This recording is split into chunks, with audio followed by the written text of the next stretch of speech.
Hi, it's Miki Howard here, and I'm here today with my good friend. I call him my mother. Hi.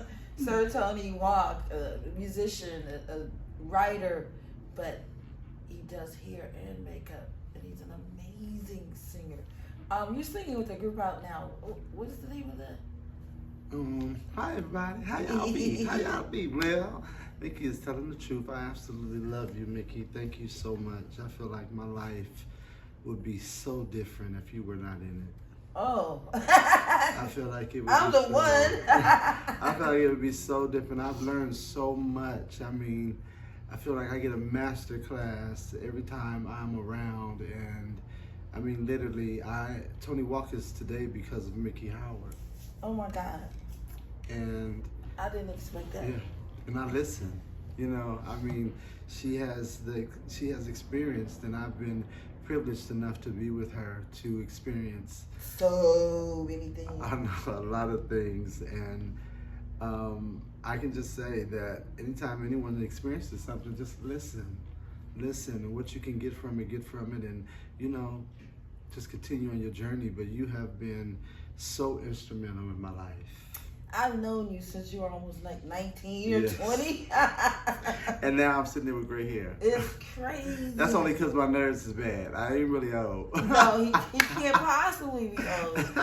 Oh, yeah. I remember some of my darkest times. You came in and like superhero. We're going to talk about on another show, another episode about the feminine problems and things like that. You know, most people, I didn't have my mom to call because, she's gone on. I'm calling Sir Tony. Like, Sir Tony, I think I'm going to bleed to death. And you came over there with a box of greens and all kind of feminine products. And then I had lost so much weight. Remember, I was so, and I was like, I don't think I can walk. He's like, you getting out of here. We went to see Lettucey. Yeah.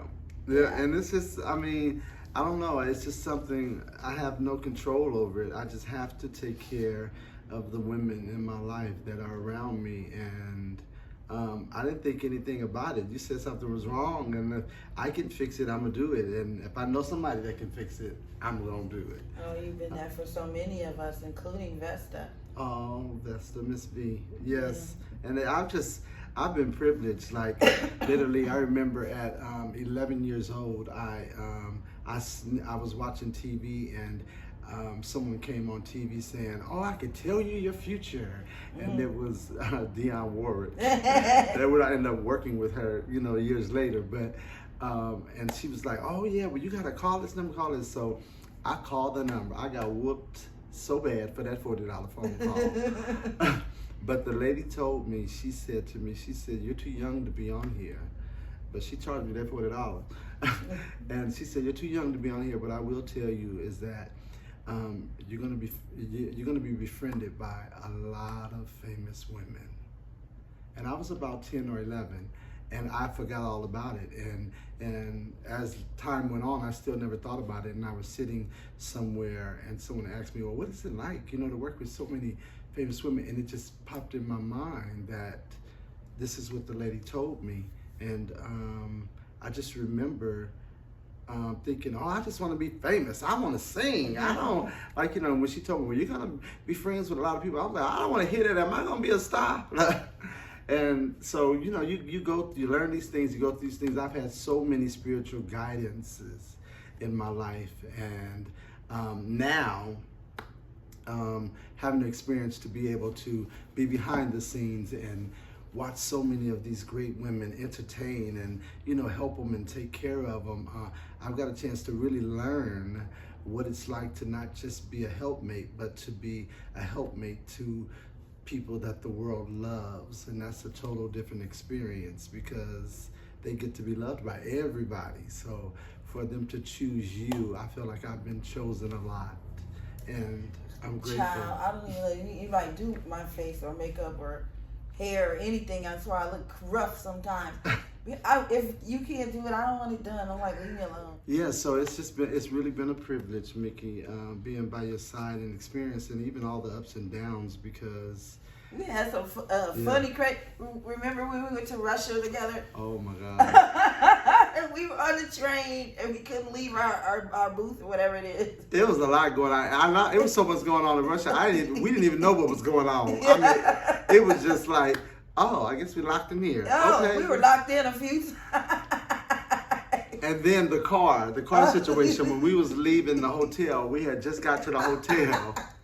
We had just got to the hotel, and the gig was the next day, and I think we had to travel like 4 or 5 hours in the car. And so we're walking out, and we're at this fabulous hotel. It was the Swiss hotel. And it was really nice and all modern and stuff. And so we come walking down get out the elevator, and we see this brand new BMW. She's like, oh, they got a nice car. Okay. And so we walking towards, the closer we get to the car pulls off, and this little Volkswagen pulls up. Put. I mean, you could it was really bad. And so we get, and he's like, hey. And she's like, well, what happened to our car? I said, Miki, I think this is ours. And she goes, all right, come on, let's get in. So we get in. It was so bad, he was driving really crazy. He didn't care. You could smell gas in the car, and you have to see this scene because Miki's in the back. It's 2 rows. The front where he is, another row, and Miki's back here, and I'm in the second row. And I have my earphones on, and Miki has this big old mink hat on with this big old mink coat and these leather gloves with mink all around here. She got her glasses on and she's just sitting there like this. And so she says, oh, I'm tired. I said, well, go ahead, go to sleep.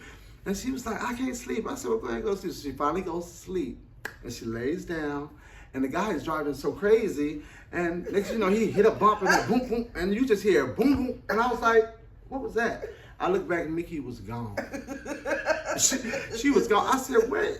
And I go to look under the seat in the back. Miki is under the seat, hat twisted, glasses like this, talking about, what happened? Where we at? I thought I fell off a building or something. Where we at? What's going on? And it was hilarious, but that whole trip was something else. And then eventually, we were there. I think we were there for like 2 weeks, huh? Yeah. And they eventually just started walking us through the back doors and back ways. They didn't even take us through front doors no more. I said, well, what did we do? This is pre-Civil Rights America. And remember the train station where we had to go into the train from the back because they didn't want the people on the train to see us. They were very, very, really. Yeah, and then eventually I ended up getting up at night. And this was the craziest. God. This was the craziest train ride because there was nothing on the train, and we were traveling overnight, and it was no food, it was no water, it was no nothing. So I go back to the the train where the water and the stuff is, and the guy that's serving it he's just pissy drunk. So he's on the table, knocked out, and I'm trying to shake him to see, can I get something to drink? And he didn't wake up, so I just took a liter of soda. Mm-hmm. It was like they had all the examples of sodas they had. I just took one and just went to the thing, and we drank that until it was time to get off the thing. But yeah, it was amazing, but it was still fun because we got a chance to. I mean, that was fabulous. It really was. And everything. It was nice. I also remember all the times that you were gonna beat up a promoter with me. Oh my God.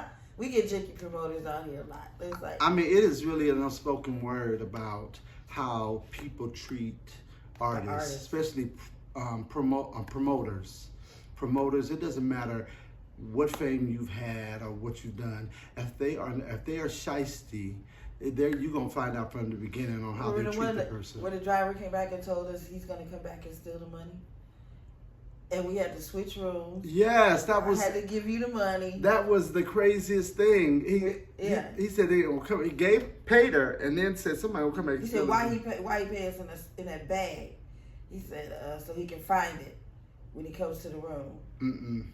Yeah, so a lot of things happen on the road, but all of these things literally have prepared me to be able to do what I'm doing now, which is, music the way I want to do it. I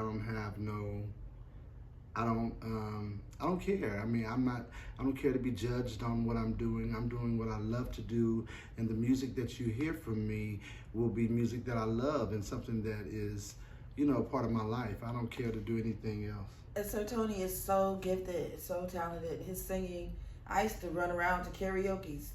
Cause just to hear you sing, because you wouldn't sing professionally, I would be like, okay. Because when you were young, you were signed to Michael Jackson. Oh yeah, that's right. I ended up signing to MJJ, and they ended up shelving everybody because they got rid of the company. But I learned a lot in that too. That's where I got to experience artist management. Artist development, which is something they don't have now. They taught us how to, what food to eat in public, how to interview, how to answer questions, all of the stuff that you need to when you're thrown out into this social media world. And that's obsolete now. People don't care. They're just... Man, they just throw you out there. Oh yeah, they throw you out there. And a lot of artists, they don't know that you're not supposed to work yourself to death or work until you can't sing anymore, which all first artists, they come out. They don't tell you all these things, and a lot of artists feel like you got to get it right now. And to me, it's like, take your time. Yes. Do the best you can. Now, I see you do that. Oh yeah, because first of all, it's a lot. I mean, I've been able to see what you and the women that I work with that they go through, and it's not even, it's before you even hear the music.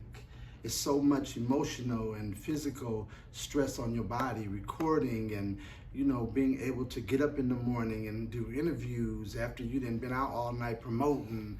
And so you don't have a husband or a family. Oh yeah, and that's even worse, because you have to take care of that. You have to, even if it's a pet, you got to take care of the pet. The pet goes out on the road with her. No matter what's going on, you got to stop what you're doing and take the pet where you have to use the bathroom. So, yeah, it's ongoing. But now I'm just having fun. Like I joined a group called Tierra. Yeah, that's the one I was talking. Yeah, and they are absolutely phenomenal. They are phenomenal. They are a Latin soul group, and for some reason they thought I would fit very perfectly, and I do. And it's been an experience because they have such a great fan base, and their fans are just diehard fans, from the original group, the father and the uncle that created Tierra.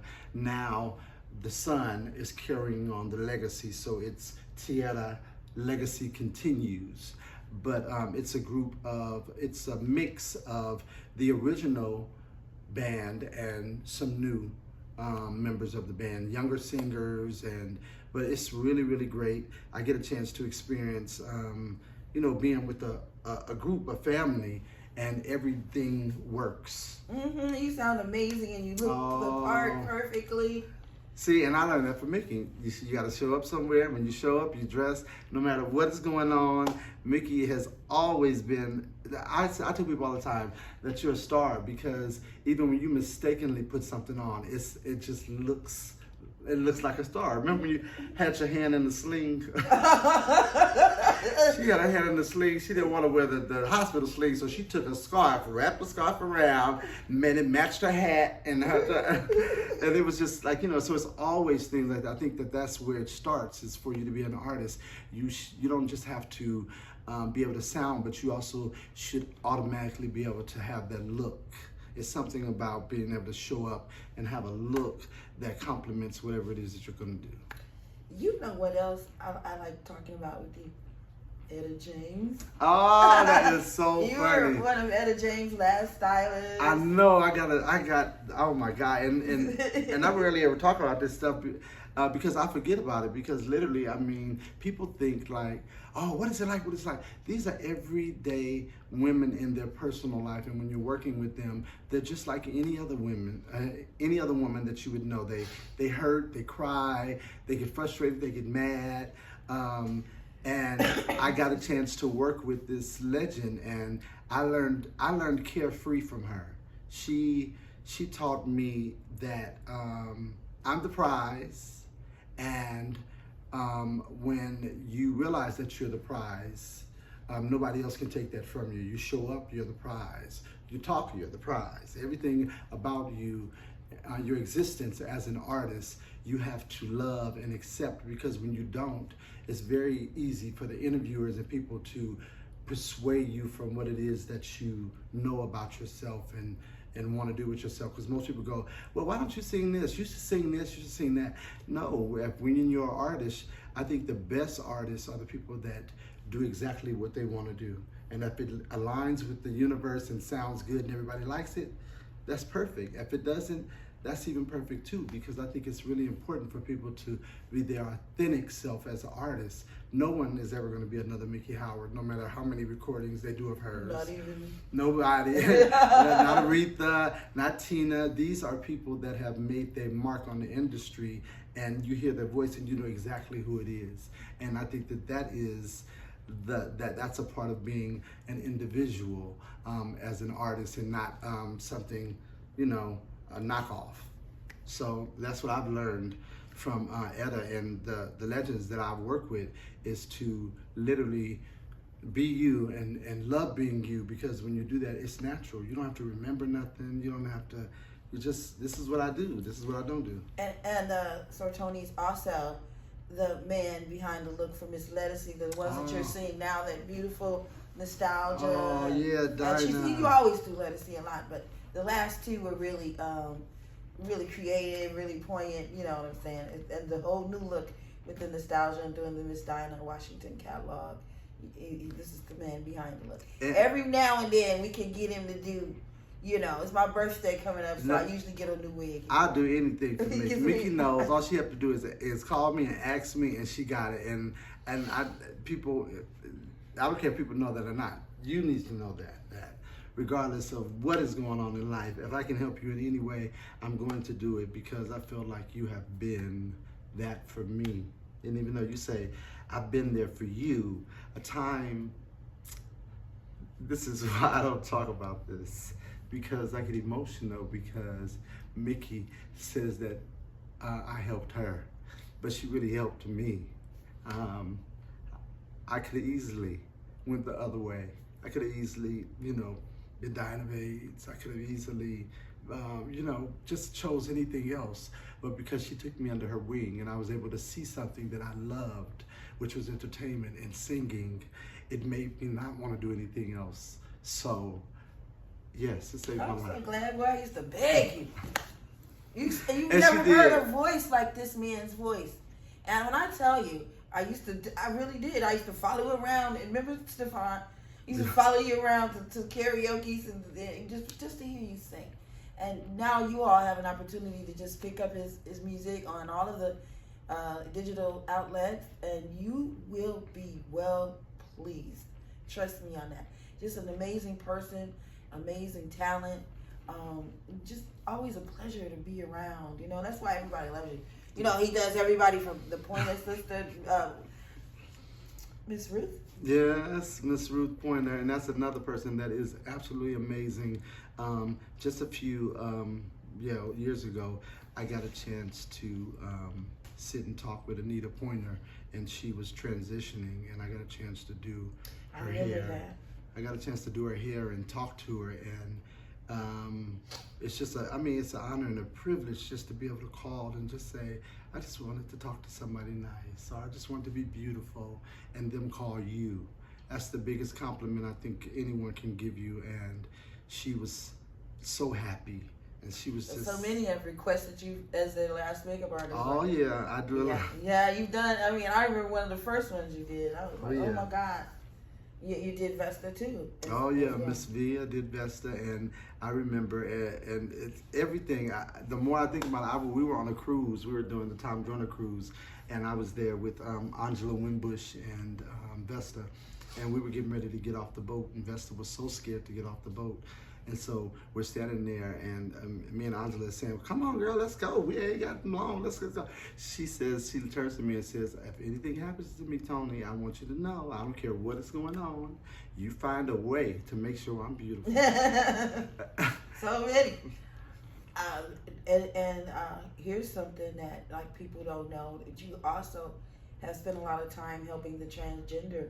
Oh yes. And, most definitely, because growing up, that's what I came up in. I came up under the transgender community. One of my Lady Jobs. Oh yeah, and I got a chance to work with the community icon, Sir Lady Java, and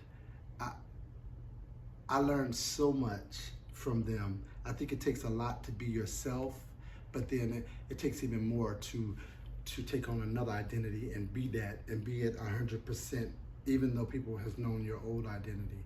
And most people don't agree with that, but I think it's the bravest thing anybody can do.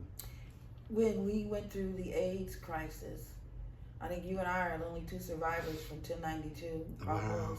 Remember the entire and everybody, and I remember you would help put makeup on them too. oh yeah. Because a lot of the times back in those days, when the disease would progress, their skin would change. Yes. They had blue spots and stuff like that. And you were also very, very empathetic and kind. You were so young. And I have no idea where it comes from. Sometimes it makes me, sometimes I feel like I'm not doing this no more. Like, why do I keep helping people that don't appreciate it?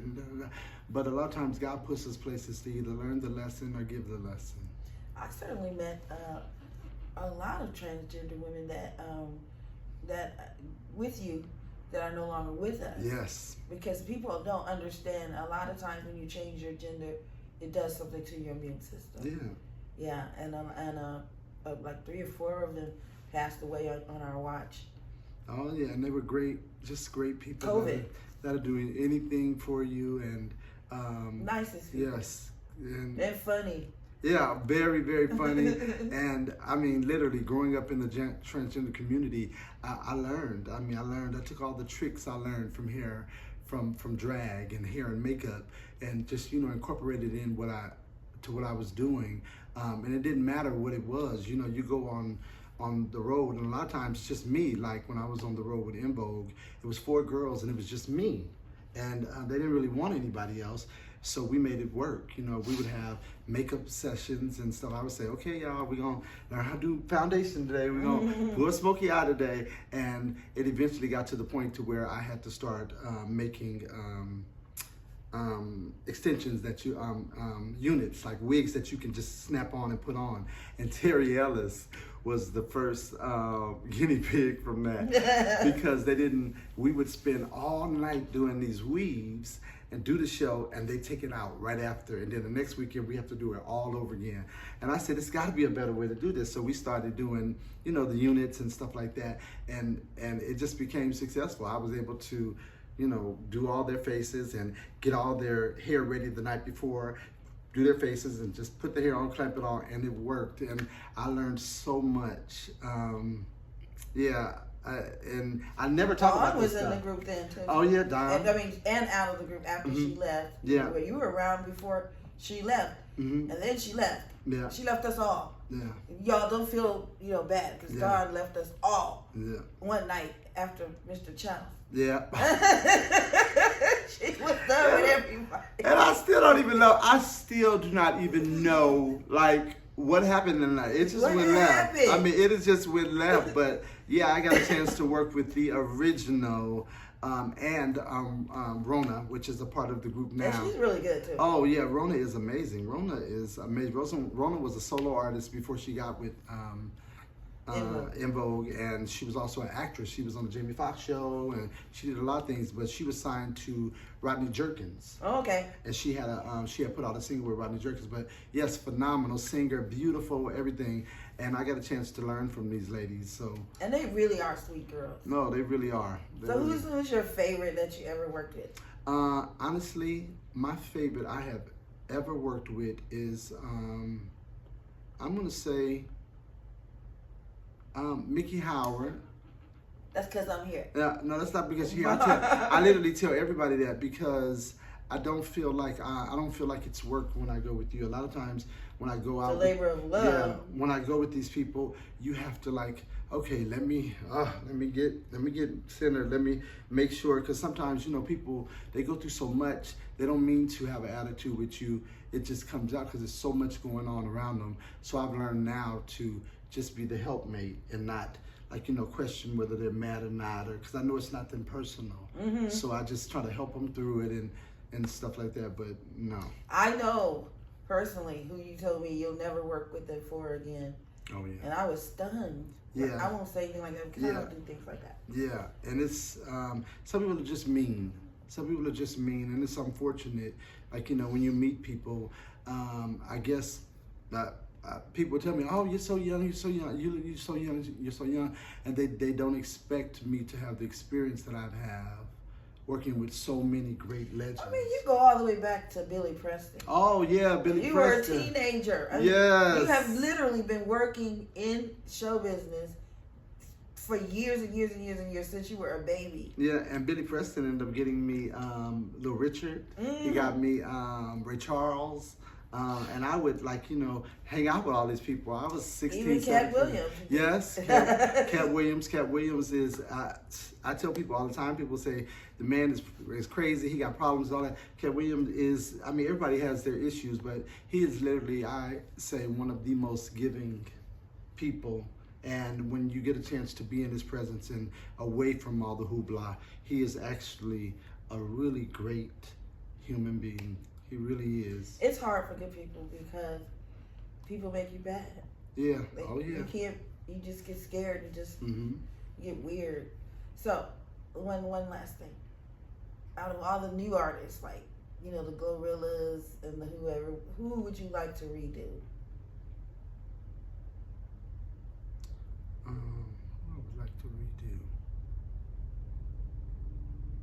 out of the new people. I don't think I would redo anybody. I think I would probably want to introduce them to something that could probably take them in a different direction for longevity. Because I think sometimes we go with the fad. Right. We go with, oh, well, this is what's going on now. This is what's going on now. To opposed to just sticking with what you know to do and do it better. Yeah. I hate when people do remakes. If a person comes in with red hair and then they turn their hair Red. blonde or something. If they want red hair, Yeah. fix them where they look good in red hair. Yeah. You know, like that. And I think you do that. I do. Oh yeah. Well, I've learned now to, like, you know, the best thing to do with anybody, if they want the stove on their head, find a way to put the stove on their head. Okay. And once you get it up there and they say, oh, this ain't gonna work. Okay, well, I got something else. So let's try that. So it's never ever a problem. Like, I've never been the type of stylist that goes, oh, well, if you don't do it my way, I'm mad. No, I love it when you want it your way, because that means that you're going to be happy. That means you're going to love it. It's less work for me to try to figure it out. Now, when you come and say, okay, do your thing, okay, that's another thing. But even when I do my thing, I make sure that it complements something that you're already used to. I'm not taking you from A to Z. I'll probably take you from A to C, but not Z, not so far away to the point where you're like, okay, ooh, this is a lot. But literally, working with Miki, I know Miki likes a smoky eye. I know she like a red lip. And she gonna like some big hair. Yeah. And until she don't want it no more. But and you just What about that? When you shaved my head for me a few months back, remember? Oh. What was that, February? Yes. I called you, like, I was trying to dye my hair, like yellow or white or something, and it didn't do right. It just burned all crazy. And that's another thing I love about you too, Miki, is that you don't care. You will experiment. You will do it, and you get so many people that are stuck, and you know who those people are because you can look back in the 80s and they still have the same hairdo today. And I don't think it's anything wrong with that, but I also think that at some point when you stop evolving, you stop living. Yeah, you get stuck. I love creativity, and I don't care. My hair can be short, it can be long, it can be in the middle. I know, it's so good. I just have a fun time, like, do something. You know, I was just like, come over, can you shave my head? It's like, you were like, what have you done? I had bald spots and everything. And you were like, what have you done? And it's fine, but your hair grows like weed. I mean, like, literally, you could do everything in your head. You'd be like, okay, I'm over it. Okay, what am I do now? I said, well, you don't know. Yes, I do. I got a ponytail now. You got a ponytail now. So, yeah, I mean, this is what it's really about. This is the time to explore, and it's really time for change. And if you're having a difficult time in this season, it's probably because you don't want to change.